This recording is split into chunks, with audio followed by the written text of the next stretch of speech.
Hello everyone, I hope you've been enjoying the speeches up until now. My name is Kabir and I'm a student in grade 9.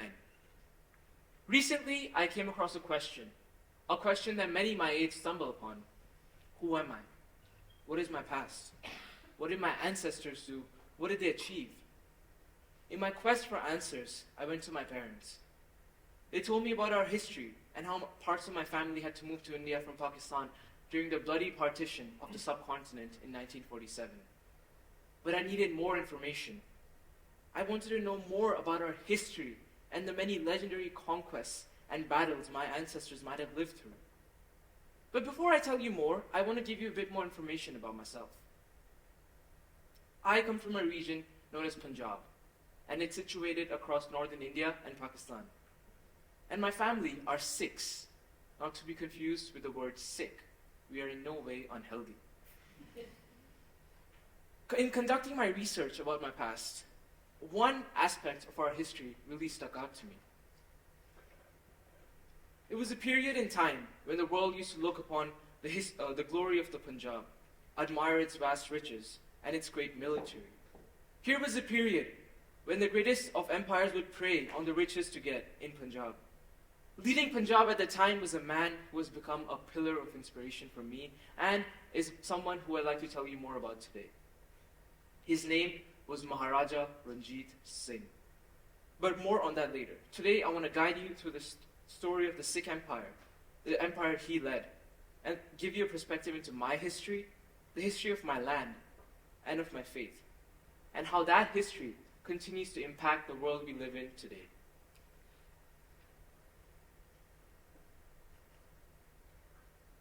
If you don't know much about the history of the Sikh Empire, I don't blame you, because Western textbooks are not that keen on teaching you about the histories of the empires they destroyed. But here's one fact I'm sure you might not know. At its peak, this empire stretched from Tibet in the east to Iran in the west. And it was known for its warriors and kings' bravery and noble leadership. At its peak, this empire was at the helm of development of military technology and political thought in South Asia and far beyond. In the history of much of modern humanity, the land of Afghanistan, often known as the graveyard of empires, has only been vanquished by this empire, the Sikh Empire. Our story begins in the 18th century in the Punjab region.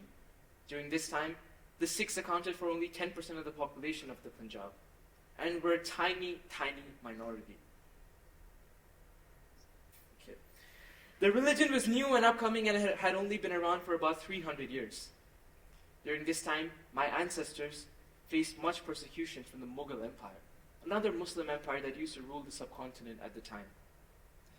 Sikh villages were ravaged, and oftentimes we weren't given the same rights and liberties that Muslims were.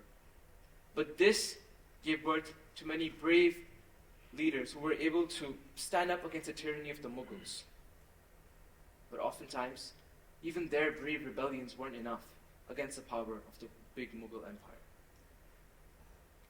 Now that I've told you about the many great miseries that were suffered by us, I have to introduce you to the man who is the main turning block in our story. Born in 1780 in what is now Pakistan, Ranjit Singh was the son of a clan leader. At that time, Punjab was spread across various clans and under no absolute authority from anyone that could adequately govern the people.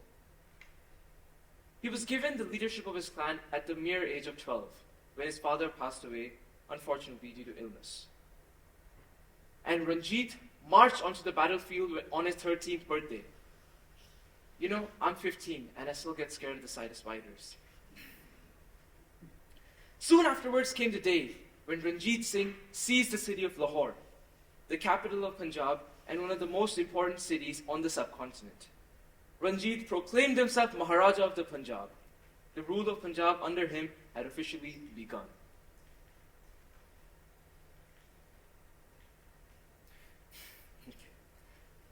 Under the leadership of Ranjit, the Sikh Empire experienced a period of reforms. Under his rule, religious tolerance was allowed, allowing people of different religions to practice their faith. His court attracted notable intellectuals, poets, and artists, making Lahore a cultural and intellectual exchange center. He did what the Mughals could not do. and gave everyone in his region the same rights and liberties. The empire thrived economically through trade, agriculture, and the development of industries such as textile and handicrafts. This is considered the golden period. Now let me tell you exactly why Ranjit is such a big inspiration to me. Firstly, he was the first leader of the Punjab who was able to treat people in his kingdom with respect. Citizens of his empire, be them Hindu, Christian, or Muslim, would be given the same liberties. You know, sometimes I think about how today we face problems such as communalism, racism, homophobia, xenophobia, sexism, just to name a few. And we live in such a polarized world. Are we holding ourselves back from the greatness that lies behind this imaginary curtain of hatred? A curtain of hatred that Maharaja Ranjit Singh was able to look past. Despite facing invasion from the British East India Company, Ranjit Singh's brilliant military acumen allowed him to secure the empire's independence and maintain a delicate balance of power with the British. But however, soon after his death due to illness and the incompetence of the other leaders in his empire, his great empire fell. My ancestors, once again, fell under the oppressive leadership, but this time at the hands of the British. To this day, the stories of the Sikh Empire play a significant role in our lives in Punjab. The secularism of the Sikh Empire is still on full display in both Indian Punjab and Pakistani Punjab. In both regions, Hindus, Sikhs, and Muslims peacefully coexist, despite the many brutal conflicts that we've had to face, including the partition of the subcontinent, an event which cost more than 1 million lives. All in all, the cultural ties between the two groups date back to the times of the empire and way beyond, making the Punjabi culture nowhere as divided as the rest of both Pakistan and India are towards one another. To this day, Muslims are given care in Indian Punjab, and Hindus and Sikhs are given care in Pakistani Punjab. The implementation of secularist governance has continued to impact the modern day Punjabi thought process and influences the youth to respect each other's religion. This shows us the beauty of cultural ties and how they even surpass a sentiment as strong as one's faith. The marvels of the Sikh Empire, Empire's bravery and incredible military prowess are still discussed.